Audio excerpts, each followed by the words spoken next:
สรรเสริญและโมทนาขอบคุณพระเจ้าครับเช้าวันนี้เราพบกันแล้วก็ให้พระคำของพระเจ้าหนุนใจพี่น้องนะครับวันนี้พระพรออฟเดอะเดย์นำมาจากพระธรรมสดุดีบทที่22ข้อ26นะครับสดุดี22:26ได้บอกกับเราว่าผู้ทุกข์ใจจะได้กินอิ่มผู้แสวงหาพระองค์จะสรรเสริญพระยาเวห์ขอให้ท่านทั้งหลายมีชีวิตสมบูรณ์พูนสุขเป็นนิจขอบคุณพระเจ้าครับในพระคำของพระเจ้าวันนี้ที่ให้กำลังใจและหนุนใจเรานะครับเสริมกำลังเราเพียงแต่ชีวิตของเราเดินตามน้ำพระทัยของพระเจ้าเพียงแต่ชีวิตของเราเชื่อฟังในการดำเนินชีวิตกับองค์ผู้เป็นเจ้าถึงแม้ว่าในบางครั้งเราอาจจะเผชิญกับวิกฤตถึงแม้ว่าในบางครั้งเราอาจจะเผชิญกับความทุกข์ยากลำบากในการใช้ชีวิตในการทำมาหาเลี้ยงชีพในการดำเนินงานต่างๆแน่นอนครับมันต้องมีความทุกข์มันต้องเจอกับอุปสรรคมันต้องเจอกับปัญหาแต่พระคำของพระเจ้าได้หนุนใจกับเราในเช้าวันนี้ว่าผู้ทุกข์ใจจะได้กินอิ่มเพราะอะไรครับเพราะว่าที่เขาจะได้กินอิ่มเพราะอะไรเพราะเขาวางใจในพระเจ้าเพราะเขาวางใจในพระเจ้าให้พระเจ้าเป็นที่หนึ่งให้พระเจ้านำหน้าให้พระเจ้าเดินไปและเขาเดินตามนั่นคือการจะได้กินอิ่มตามพระคำของพระเจ้าตัวนี้ได้บอกสิ่งแรกเลยนะครับผู้ที่ทุกข์ใจจะได้กินอิ่มถ้าเขาวางใจในพระเจ้าแน่นอนอย่างที่สองครับผู้ที่แสวงหาพระองค์จะสรรเสริญพระยาเวห์ถ้าเขาแสวงหาองค์ผู้เป็นเจ้าแล้วเขาจะพบความรักเขาจะพบความรอดเขาจะพบสันติสุขเพียงแต่แสวงหาองค์ผู้เป็นเจ้าแสวงหาด้วยยังไงครับด้วยการอ่านพระวจนะของพระเจ้าอ่านพระวจนะของพระเจ้าด้วยการสงบจิตใจอธิษฐานกับพระเจ้าทุกวัน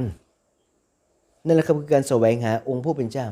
แล้วเขาจะได้รับพระพรพระเจ้าเมื่อเขาได้รับพระพรพระเจ้าแล้วเขาก็จะสรรเสริญพระเจ้าวันนี้พระคำของพระเจ้าบอกเลยนะครับผู้ที่ทุกข์ใจจะได้กินอิ่มผู้ที่แสวงหาองค์ผู้เป็นเจ้าจะได้สรรเสริญพระเจ้าเพราะอะไรครับเพราะพระคัมภีร์ให้กำลังใจและหนุนใจเราบอกว่าขอให้ท่านทั้งหลายมีชีวิตสมบูรณ์พูนสุขเป็นนิจเพียงแต่เราได้รับพระพรจากพระเจ้าวันนี้เราทุกข์ใจเราเข้ามาหาพระเจ้าอ้อนวอนกับพระเจ้าบอกกับพระเจ้าพระเจ้าจะให้สันติสุขกับชีวิตของเราพระองค์จะหยิบยกเอาความทุกข์ใจนั้นออกไปพระคัมภีร์บอกว่าถ้าทุกข์ใจจะได้กินอิ่มเหมือนกันในพระธรรมมัทธิวที่บอก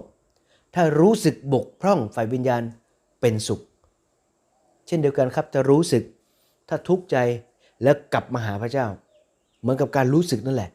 ท่านก็จะได้รับการเติมเต็มพระคัมภีร์เลยใช้คำว่าจนกินอิ่ม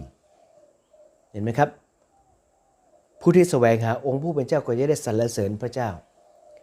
เพราะพระเจ้ายิ่งใหญ่เพราะพระเจ้าพร้อมที่จะประทานสันติสุขประทานชีวิตนิรันดร์ประทานความรอดให้กับเราวันนี้เราต้องแสวงหาพระเจ้าด้วยการอ่านพระวจนะของพระองค์ศึกษาน้ำพระทัยของพระองค์อธิษฐานกับพระองค์ทูลขอการช่วยที่มาจากพระองค์แล้วเราจะพบสันติสุขในพระเจ้าพระคัมภีร์เลยเขียนต่อไปว่าขอให้ท่านทั้งหลายมีชีวิตที่สมบูรณ์พูนสุขเป็นนิจเราขอบคุณพระเจ้าครับนั่นคือการที่ทำตามน้ำพระทัยของพระเจ้านั่นคือการที่มีความทุกข์ใจและเข้ามาหาพระเจ้าได้รับความอิ่มหนำสำราญด้วยพระพรที่มาจากพระองค์เราเข้ามาสรรเสริญพระเจ้าเราเข้ามาแสวงหาพระเจ้าเราจะรับการช่วยที่มาจากพระองค์เสมอขอพระเจ้าเมตตาเราในเช้าวันนี้นะครับที่เราจะรับพระพรจากพระเจ้าให้เราเมื่อเราเจอกับวิกฤตเจอกับอุปสรรคเจอกับปัญหาเข้ามาหาพระเจ้าเราจะรับการแก้ไขจากพระเจ้าเหมือนที่พระคัมภีร์บอกท่านจะได้อิ่มแล้วเมื่อเราอิ่มแล้วเราจะแสวงหาพระเจ้าเราจะร้องทูลกับพระเจ้าอยู่ทุกวันโดยการอ่านพระวจนะของพระเจ้าด้วยการอธิษฐานกับพระเจ้าทุกวันเพื่อเราจะมีชีวิตสมบูรณ์พูนสุขขอบคุณพระเจ้าครับเราอธิษฐานด้วยกันนะครับ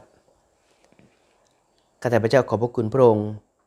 สำหรับพระวจนะของพระองค์ในเช้าวันนี้ขอพระเจ้าได้หนุนใจข้าพงหลายด้วยพระคำของพระองค์เติมชีวิตของข้าพงหลายด้วยพระพรที่มาจากพระองค์เพื่อชีวิตของข้าพงหลายจะอิ่มถึงแม้ข้าพงหลายจะเจอกับวิกฤตเจอกับความทุกข์ใจเมื่อข้าพงหลายเข้ามาหาพระองค์แล้วข้าพงหลายจะได้รับคำตอบ ข้าพงหลายจะอิ่มหนำสำราญขอบพระคุณพระเจ้าข้าพงหลายจะแสวงหาองค์ผู้เป็นเจ้าและรับพระพรที่มาจากพระองค์และชีวิตของข้าพงหลายจะสมบูรณ์พูนสุขเพื่อจะถวายพระเกียรติแด่พระองค์ทั้งสิ้นขอบพระคุณพระองค์จึงขอพระพรจากพระองค์เช่นนี้ในพระนามของพระเยซูคริสต์เจ้าอาเมนขอบคุณพระเจ้าครับขอพระเจ้าอวยพรนะครับ